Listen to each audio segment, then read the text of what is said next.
You're listening to the Business and Life Podcast, where 7 days a week, proven entrepreneurs share their success stories, failures, and give you true value on how you can build a great business and an awesome life. With your host, Mike Olivas. Hey guys, I'm stoked to have Travis Chappell back on the show. He's the founder and host of Build Your Network podcast. He has helped people network and build relationships the right way by asking successful people how they did it and give you those kind of great sound bombs on his podcast. Check out his show. It is Build Your Network podcast. All right, Travis, welcome to the show. Hey, thanks a lot for having me, my man. Absolutely, man. So tell our listeners where you're calling from and maybe something interesting about yourself. Yeah, I'm coming from Las Vegas, Nevada, which is where I've been living for the past couple of years. We really like it out here. Something about myself. I have a bachelor's degree in Bible and church ministries, double majored in Bible and church ministries, and was going to be like in the ministry growing up. So wow, okay. That's something interesting about myself. Okay. So tell us a little bit about Build Your Network, what it does, what kind of value, I guess, it brings to the marketplace. So Build Your Network is a podcast that released 3 times a week that's all about helping entrepreneurs cultivate genuine connections and relationships the right way. So basically, when I started trying to, quote unquote, build my own network, I immediately started to realize that the ways that I was taught, like the ways that you initially start learning about, because in school and college, like you're never taught any of this stuff, right? So you have to try to fend for yourself once you're out of there. And the only advice that I would hear is the traditional networking advice, like, go to the cocktail mixer, print out 3,000 business cards, make sure you pressed your best suit before you go. And, it's probably going to be 3 sizes too big because you got it at the thrift store. You know what I mean? Like, so that was kind of the networking path that I initially went down. And I immediately started to realize that all the high level people that I really wanted to connect with weren't going to any of those things or events, and they weren't doing any of those activities that we were taught to do. So I noticed that there was just a ton of people in the middle, like a bunch of, and I don't mean this the wrong way, but a bunch of mediocre people that are operating at a certain, level, the people that are trying to bump into 6 figures, or maybe they've been at barely 6 figures for a decade, and that's just where they are. And they're cool with that. But I was trying to go connect with, a bunch of people that were just crushing it. And I started to realize that they weren't doing any of this stuff. And I was like, well, if they're still really well connected with each other, that means that they're not abandoning the whole idea or activity of networking as a whole. It just means that they're doing it a different way. So let me go try to figure out what that way is. And that's kind of what the whole show's about. Yeah. What is the wrong way to network? Yeah, I think exactly what I was just talking about. Pretty much. In terms of the old school idea of it. Yeah, the 1980s version, where it's just like it's very self-centered. That older style of networking is it's like in-person cold calling is how they treat it. It's very much like because I used to go door to door. He was a door to door sales person, sales trainer, a recruiter, a manager. I did a lot of different things in the door to door industry, and I think that cold calling has its place, and I think that it still works. But a networking type scenario is not the place to practice your cold calling skills, and that's just what people are taught. And like I said, that's what I was taught. That's what I did when I initially started, and just really quickly figured out, like, man, if I want to get to this level, the level that these people are on, none of those people are doing this stuff. So I better figure out what they're doing to try to get to it. It's very self-centered type of networking. Like if you can't benefit me, if I can't see a direct path to you benefiting me and my business or increasing my revenue or my bottom line, then I'm not interested in speaking with you next. Right? That's the idea that it gives. Right. Exactly. It's like the handoff, but I'm still waiting with my hand open for something, right? Something back. And I think we all have some good friends or friends that that network really well. And they use their social media and their, even in a social setting. I have a couple of buddies, even here on the island in Puerto Rico. I'm new here, and a lot of people that I've met just are consistently just introducing, nothing involved with them. Just their introductions are very, very genuine, I think. But there's obviously a different angle of networking. Tell us a little bit about, I guess, how can people really kind of start networking the right way? Yeah, I think first of all, you have to be purposeful about it. I talk to a lot of people, and everybody typically agrees that networking is important, right? That your network is your net worth, and that you're average of the 5 people that you spend the most time with, and all those, networking cliches that we've all heard. Sure. Everybody seems to agree with it. But then when I ask them what their plan is, or where their list is, or what their strategy is for networking, they don't have one. They never take the time to build a networking plan or a strategy or do it on purpose. It just kind of happens to them and isn't something that they're, actively in control of. And I think that that's a big mistake. So if you're looking for, different networking skills and tactics and approaches and all that kind of stuff, I think that's good. But it should start with the commitment to build your network and explode your network, and followed by the plan that's going to get you there. So if you're not doing it on purpose, then you're going to, and this sounds super basic, but just follow me for a second. Yeah. If you build a network on accident, then you're going to have the kind of network that's built on accident. If you build a network on purpose, you're going to have the kind of network that's built on purpose. And like I said, it sounds so rudimentary, but it's so true. And I think that sometimes we think that we can't do it because it is people, and we don't want to view people as a goal. But if you're not doing it on purpose, you're just going to have a network that's built on accident, and a network that's built on accident is left up to the whims of the people in society around you and isn't in your control. And I've never been somebody that's okay with leaving things to other people's control or environments or circumstances control. I would rather take control and make sure that my goals are met. In your entrepreneur journey here, Travis, why do you feel there's a lot of entrepreneurs out there that you've been successful with the podcast and your business? How do you feel, or why do you feel that there's a lot of entrepreneurs that either just give up or aren't successful? I think it's a lack of understanding of what it takes to get there. But also I think more basic than that, it's just that they didn't want it bad enough. Yep. I can't understand giving up because of how deeply I desire my goals. You know what I mean? When somebody gives up on what they're chasing, it's just like, well, you clearly didn't, because I've given up on other things in the past. I'm not saying that it's always stupid to give up. I think that sometimes it's, you got to take an idea behind the barn and shoot it, just like Kevin O'Leary always says on Shark Tank, right? Yeah, absolutely. So sometimes it just isn't working, and you need to make a pivot, an adjustment, and figure something else out and go for what is working. But when you have something that you are working it until it happens, not working it if it happens, then there's just a deeper level of commitment there, man. When I started my podcast, it wasn't I'm going to do this if I see that it works. It was, I'm going to do this until it works. Yep. I will continue to do this no matter what it takes, no matter how long it takes. No matter how many episodes I put out with 0 people paying attention, no matter if I don't make a dime on it for 5 years, whatever it is, I'm willing to do it, because the end result was enough for me to be willing to do whatever I possibly can, within certain, moral boundaries and codes and things like that. Sure. But pretty much anything within that, I was willing to do, because I knew that I wanted that end result bad enough. And I just think that when people give up, it's just because they don't want the end result bad enough. They let other things get in their way. They let fear of embarrassment get in their way. They let failure get in their way. They let, running out of money get in their way. There's so many obstacles and things along the way that if you are not fully committed to achieving that goal or that dream or that desire, that of course you're going to give up. It's hard. It sucks sometimes, and it's not fun sometimes. And sometimes it's way easier just to be like, man, it'd be so cool if I had a 9-to-5 or a job that would just, deposit money in my bank account every Friday, regardless of if I showed up and I was my best self on Thursday. Yeah. You know what I mean? You get paid no matter what. I've thought that so many times, bro. I've never had a job. I've never had a 9-to-5. Well, I take that back. I had a job for 5 weeks one time, and that was it. So besides that time, I've always had to go out and write my own checks, so to speak. Yeah. And sometimes I do envy the people that can just leave work, and then they leave work at work, and they come home and they're all involved with where they are at home. Sometimes I envy that. Sometimes I wish I could have those things, but I know that the end goal, the desire, the thing that I am working toward, I know that is a big enough desire in my own mind and my own heart that I'm willing to give up all that other stuff to chase that.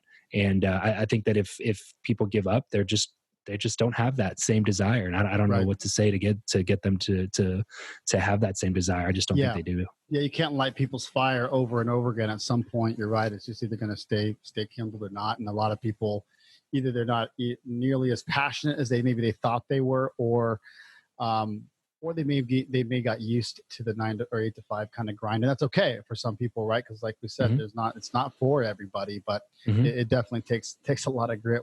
Life Nation, we're all striving towards different goals. Maybe your goal is to finally quit the 8 to 5 grind, quit your job, or take the next step with your existing business.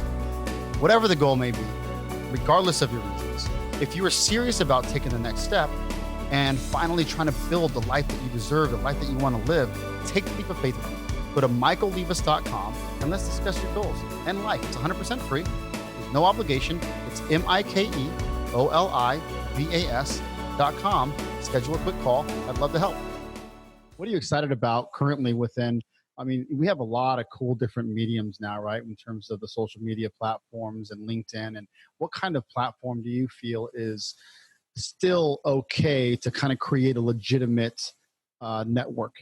Is it the LinkedIn that you kind of focus on a little bit more? Yeah, I think podcasting first and foremost is the number one way to build your network, because it's not like a number, right? Like LinkedIn is like you make a connection, and Facebook, you're friends, and Instagram, you have a follower, right? When you and I have a conversation like this on a podcast interview, Mike, like we build an actual person to person connection, right? That like we may have been friends on Facebook, we may have been connections on LinkedIn, but like that's not a real connection. This is a real connection. You can have like 30,000 connections on LinkedIn. It's impossible to have relationships with all of those people, right? So I think the platform podcasting is a really big one. The one that I'm really excited about for 2020 is YouTube. I think that's one that I have not paid enough attention to in the past, and something that I will be really doubling down on in 2020 that I'm really excited about. Yeah, I think the medium of just audio and podcast, and I'm with you, obviously biased because we're both podcasters, right? But we know that the audio approach allows for people to listen when they're driving, right? A lot of times it is driving or flying, or they can download something and watch and listen to it quickly on a plane, for example, right before they jump on. I've done that before for podcasts, right? So, but for the video side, some people choose to use that app, and the bottom line is if they have that app, they're going to be able to, even if they're not watching it, they can still listen to it, I think. And so it's just another medium for us to get the holistic approach as another platform to hit on there, similar to one right now. Someone can be watching our interview right now, and a lot of it could be just as curiosity. What do these guys look like? Who are these dudes, right? And so that's okay if they want to check it out, no problem. But you're right on the relationship aspect, is that the true purposeful possible relationships, right? Being able to create something, being face-to-face like this does a lot. And in the networking world, whether you're in sales or whether you're in marketing and you're trying to bring someone into your service and or product or sell them that, and you're able to give them a quick video, I think that's a really big it just shows that you give a shit sometimes. And I think a lot of people forget that. And I'm big on that, whether I'm sending a video to someone that's going to come on board one of the companies I have, or telling my salespeople to do the same thing. Like, you'll see the difference of your closing ratio when you send them a quick video saying, thank you, it was great chatting with you. Let me know what you think about the proposal. Looking forward to hearing back from something that simple that has their name on it, but has face to face. It is so huge. But does it take time to do 25 videos a day? Yeah. Right. But you're going to see that nobody else is doing it, and that so is the client, the potential client, I think. So how are you kind of like, we build the life that we want to live? And I think that, I always say in the life of business or in the world of business and life always wins. And I think the people that I chat with also understand that, because we build this engine around trying to create something that we want to do or have the time to do. But how are you currently trying to do that for yourself? Currently trying to do, build a life that you want to live, Travis. I think it's taking control of my own schedule, and making sure that I outsource tasks that don't light me up. And if there's one or two that maybe I really want to make sure they don't necessarily light me up, but I want to keep creative control over them, I think that's different. But I think one reason that a lot of people get burnt out and they can't scale, and they are, working 80 hours a week to do something that should take them 20 hours a week, is that they're too afraid to outsource, and they're too afraid to spend money on other people's talent. And I am not. And I've run a pretty small operation. I don't have, like a business that requires 35 employees or anything like that. But I do a lot of content and a lot of online creation and marketing. And I just make sure that I don't take on any tasks that either A, I'm not good at, or B, that I don't want to learn about. And because if there's a task that maybe I'm not currently good at it, but I know that it would be a good use of my time to become good at it, then I'll still take on that task, if that makes sense. But like, for instance, I pay a media buyer every month. I pay my ads management girl. She's really awesome at what she does. I have zero intention of learning Facebook ads and Google ads and all that stuff. I have zero intention of learning all of that. I feel like I don't need to learn that. So I understand the basics of it. And I think it's important to be at least competent in some of those like key areas and key metrics of your business. But as long as you can speak the language and understand what to look for in somebody, just get somebody else to do it, man. Like there's so many people that spend years becoming experts at this one thing, and you're going to try to do it in your like off time and get away with just like barely spending any money. Like just like bring on the people that are good at what they do and that allow you to do what you are good at, because that's what's ultimately going to scale your business, but also not make you go crazy. Yeah, especially in a business where you are when you are the business, you're right. When you want to be able to just focus on the things that either you're good at or you want to become better at. And I think a lot of people are the chief everything officers. And it's like, as you mentioned, something that's very true though, Travis, having a general understanding is good, but letting people do the spreadsheets.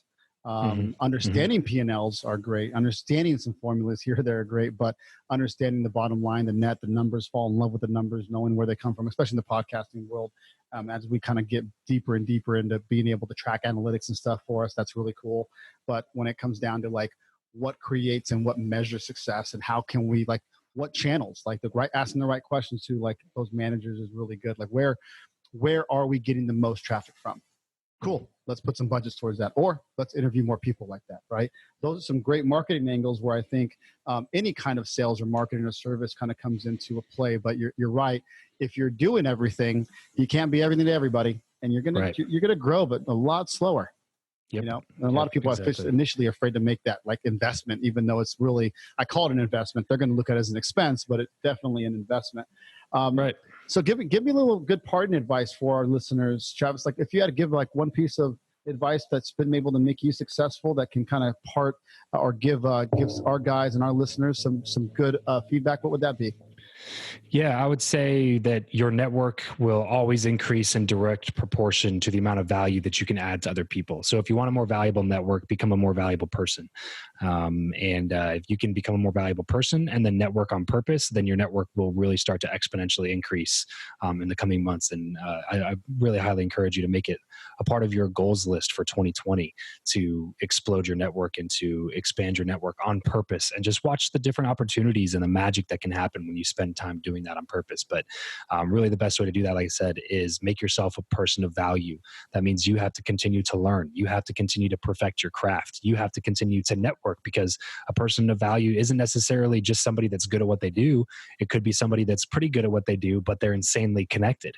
Or it could be somebody that has a lot of money and isn't super well connected, but they're willing to invest in certain projects or whatever.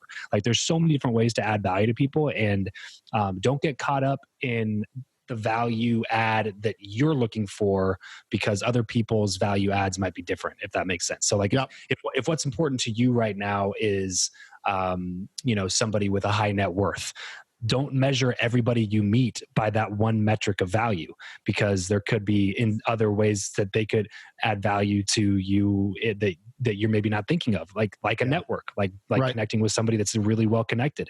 Maybe that person would be even more valuable to connect with than just one person who maybe isn't super well connected, but has, a lot of resources.